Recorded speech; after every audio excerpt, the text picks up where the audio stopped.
Bismillah, alhamdulillah, wassalatu wassalamu ala rasulillah wa ala alihi wa ashabihi wa man tabi'ahum bi ihsan ila yaumil qiyamah, amma ba'du. Kelas 9 rahimani wa rahimakumullah. Alhamdulillah, kita melanjutkan lagi pembahasan kita tentang Sirah Nabawiyah. Ujian tengah semester sudah terlewati dan nilainya rata-rata bagus, meskipun ada juga yang jelek. Padahal materinya sebenarnya sedikit dan saya tidak menambah keluar daripada bukunya itu. Kalau yang tidak bisa menjawab, mungkin dia lupa mengartikan, satu. Yang kedua, mungkin dia nggak pernah mengikuti, akhirnya dia nggak bisa mengartikan. Nah, makanya luangkan waktunya untuk mengikuti pelajarannya sekedar 10-15 menit mungkin. Nah, kan eman-eman. Seharusnya ini kan Sirah ini kan pelajaran yang sangat mudah, materinya sedikit, nggak terlalu jelimet, tapi sayang sekali yang dapat 100 kayaknya nggak ada. Ini 100 kayaknya nggak ada. Nah, yang 90 pun sedikit.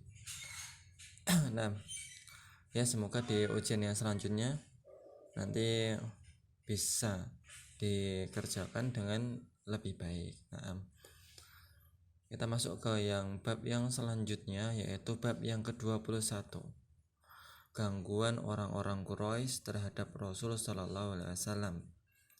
Poin pertama, akhodat Quraisy tu'di rasula wa tastahzi'u bihi, khususan idza dhaba ila salat bada'an ra'at istimrarahu fi da'wah wa difai ammihi anhu.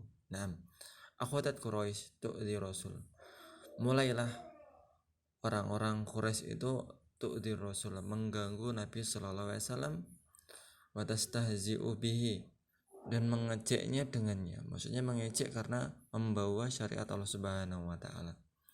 Khususan idza dhahaba ila salat, terutama ketika Nabi sallallahu alaihi wasallam ingin melaksanakan salat di Ka'bah, di samping Ka'bah. Apa dulu sudah ada syariat salat? Nah, sebelum ada syariat salat 5 waktu, Rasul sallallahu alaihi wasallam salat 2 waktu, yaitu salat di pagi hari dan salat di sore hari. Nah, salat subuh dan salat asar. Ba'da'an ra'at istimrarahu fi da'wah, setelah mereka mendapati Nabi SAW istimrar, terus menerus dalam dakwah, mereka nggak betah akhirnya, dan mereka memutuskan untuk mengganggu Nabi SAW, terutama ketika beliau sedang sholat. Naam, wadifai ammihi anhu. Naam, dan setelah mendapati pembelaan dari pamannya yaitu Abi Thalib, dibela, terus habis itu Rasulullah masih meneruskan dakwahnya. Akhirnya orang-orang pun tidak sabar terhadap tingkah laku Rasul sallallahu alaihi wasallam, dan orang-orang kafir Quraisy pun mulai untuk memberikan gangguan kepada Rasul sallallahu alaihi wasallam.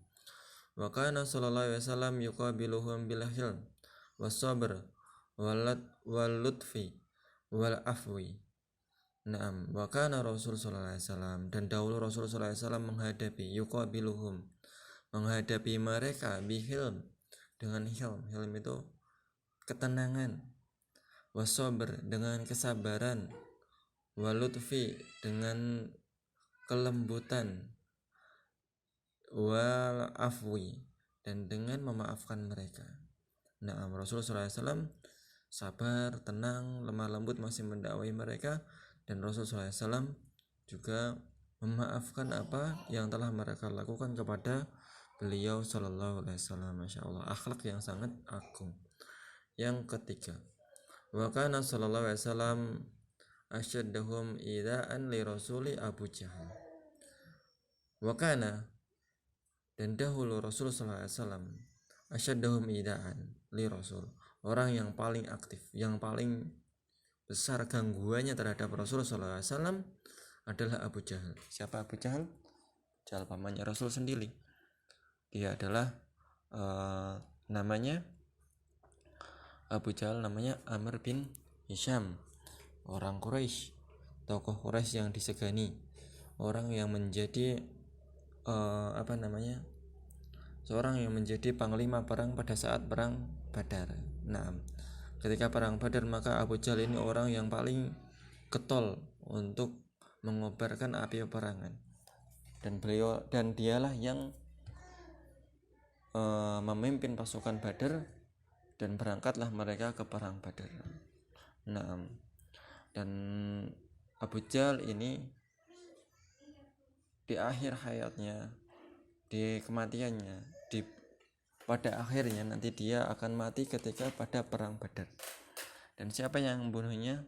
Yang membunuhnya adalah seorang atau dua orang yang masih muda, umur belasan tahun, 15 dan 14 tahun, 15 dan 16 tahun, antara umur itu 14, 15, 16.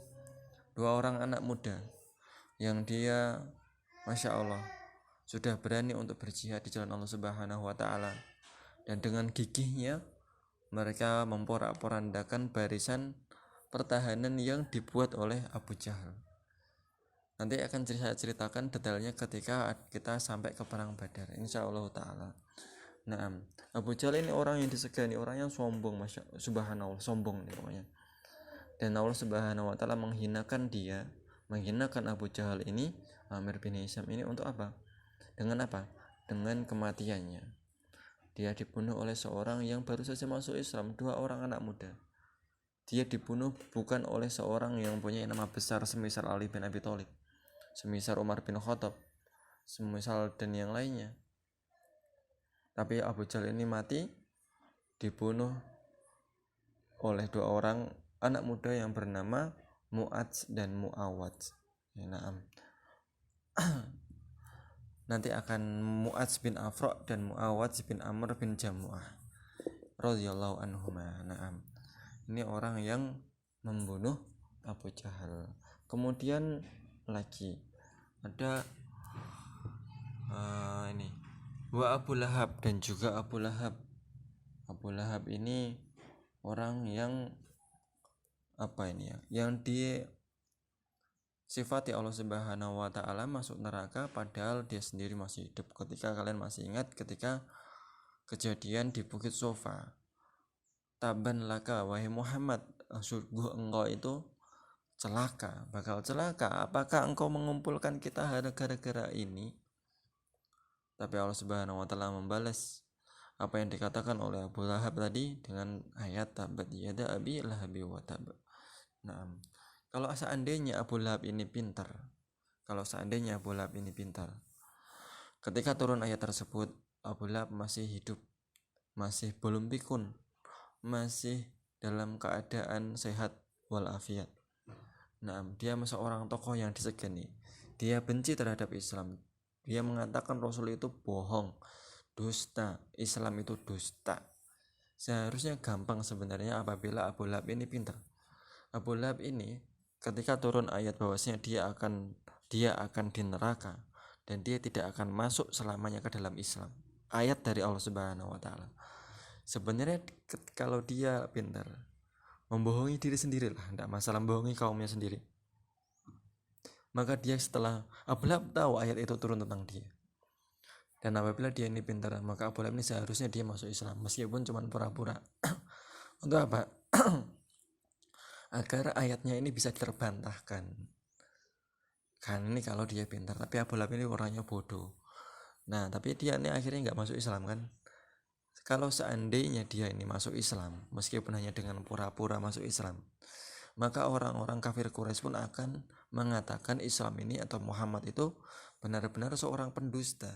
Muhammad mengatakan, karena katanya Muhammad mengatakan itu berasal dari Allah Subhanahu wa Ta'ala, tabat yada abi lahabi wa tab.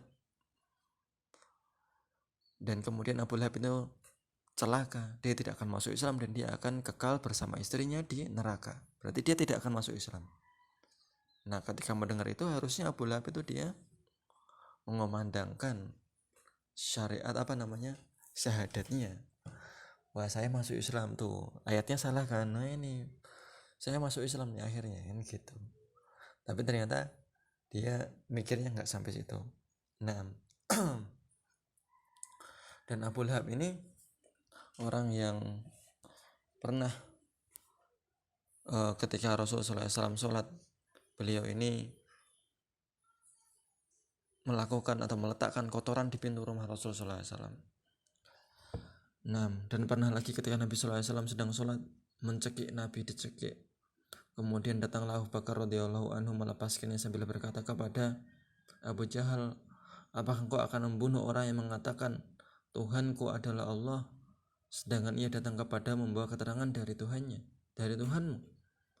Nah, dan masih banyak lagi. Dan Abu Lahab ini akhir hayatnya, ada beberapa kisah tentang akhir hayat Abu Lahab ini, tapi yang paling masyhur adalah ketika Abu Lahab ini tidak dikuburkan selama beberapa hari. Kenapa tidak dikuburkan beberapa hari? Karena Abu Lahab ini mayatnya membusuk. Nah, bagaimana ia meninggal atau dia mati? Disebutkan dalam suatu riwayat bahwasanya, dan ini riwayat yang paling masyhur, disebutkan bahwa ia meninggal terjangkit penyakit kusta. Nah, setelah mendengar kemenangan kaum muslimin pada perang Badar. Setelah perang Badar dia terkena penyakit kusta. Kemudian dia meninggal karena penyakit kusta tersebut, dan selama 3 hari mayat Abu Lahab tidak dimakamkan. Ya, namanya penyakit kusta itu penyakit bisul, bernanah, berdarah. Terus dia meninggal gara-gara itu, dan kemudian dia mayatnya membusuk. Dia masih hidup aja udah membusuk kusta itu. Terus kemudian dia meninggal dan mayatnya membusuk. Maka tidak ada orang yang berani mendekat karena takut. Karena penyakit kusta pada saya termasuk penyakit yang tergolong penyakit yang cepat untuk menular. Maka orang-orang pun takut untuk mendekati mayatnya Abu Lahab ini. Hingga akhirnya mayat Abu Lahab ini dibiarkan beberapa hari. Sudah pas hidup aja baunya nggak enak karena penyakit kustanya tadi, mati membusuk. Abu Lahab baunya semakin menjadi-jadi, semakin busuk. Maka kaum Quraisy menggali lubang kubur di dekat mayatnya Abu Lahab ini yang sudah membusuk.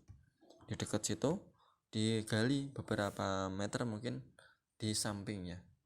Nah, ketika sudah selesai galiannya, maka orang-orang tadi mengambil kayu yang panjang, kemudian mendorong tubuhnya Abu Lahab untuk menuju ke liang lahatnya. Subhanallah, seorang yang dulunya sombong dihinakan Allah Subhanahu wa taala seperti itu. Bahkan tak ada seorang pun yang berani mengurusi jenazahnya, dan dia dikuburkan dengan cara penguburan yang hina. Dia didorong-dorong, ya, kayak bangkai tikus kamu dorong-dorong untuk masuk ke kali, mau kayak buang bangkai tikus pakai kayu gitu, didorong-dorong, kemudian masuklah mayat Abu Lahab ke lubang tersebut. Kemudian mayat Abu Lahab tadi setelah masuk ke dalam lubang tersebut, orang-orang Quraisy melempari mayat Abu Lahab dengan batu. Cara nguburinya nggak ada yang berani dekat. Mereka melempari liang lahat itu, menguburnya dengan lemparan-lemparan batu, pasir, dan tanah dari kejauhan. Hingga mereka yakin bahwa mayat Abu Lahab benar-benar telah tertutup rapat dan tidak menimbulkan bau. Subhanallah, kesudahan akhir bagi orang-orang yang menentang Rasulullah SAW. Nah, kemudian wa Uqbah bin Abi Mu'aid wal Walid bin Mughirah, dan Walid bin Mughirah ini banyak sekali diceritakan oleh Allah Subhanahu wa taala. Salah satunya di surat Al-Mudaththir, bahwasanya Al-Walid bin Mughirah ini seorang yang dia kaya, seorang yang punya anak yang banyak, dan di antara anak-anaknya juga ada yang masuk Islam, dan juga dia seorang yang mempunyai harta yang banyak. Dan Al-Walid bin Mughirah ini adalah seorang, kalau bahasa kita, bazir. Kamu tahu bazir nggak? Bazir itu orang yang dibayar untuk menyebarkan atau memviralkan sebuah berita, itu namanya bazir. Kalau di zaman dahulu karena tidak ada sosial media, Al-Walid bin Mughirah ini adalah bazir yang ulung. Dia seorang bazir karena dia apa? Dia seorang penyair. Maka dahulu orang-orang Quraisy ini membayar Walid bin Mughirah untuk apa? Untuk menyebarkan kedustaan, untuk mengejek Rasul dan Islam secara umum dengan syair-syair beliau, dengan syair-syair orang ini. dengan syair-syair yang dikumandangkan yang intinya adalah ejekan-ejekan, celaan-celaan, olok-olok terhadap Rasul SAW beserta sahabat-sahabatnya yang mengikuti beliau. Dan Walid bin Mughirah ini meninggal ketika luka panah yang sudah mengering. Walid bin Mughirah ini pernah didoakan Rasul SAW kecelakaan, dan akhirnya Walid bin Mughirah ini telapak kakinya menginjak anak panah di Bani Kinanah. Nah, tetapi lukanya udah sembuh. Tapi setelah itu lukanya kembali. Setelah Rasulullah SAW berdoa, lukanya kembali dan membusuklah kakinya. Seperti orang kena penyakit gula. Dan akhirnya Al-Walid bin Mughirah itu meninggal dengan luka tersebut. Al-Walid bin Mughirah. Nah, kemudian yang keempat, waqad antaqamallah min jami'il mustahzi'ina ba'dal hijrah. Kemudian Allah Subhanahu wa taala membalas pengejekan tersebut. Di antara mereka ada yang terbunuh, dan di antara mereka faminhum man qutila wa minhum man ahlakathumul amrad. Di antara mereka ada yang terbunuh, yaitu Abu Jahal tadi, terbunuh di perang Badar.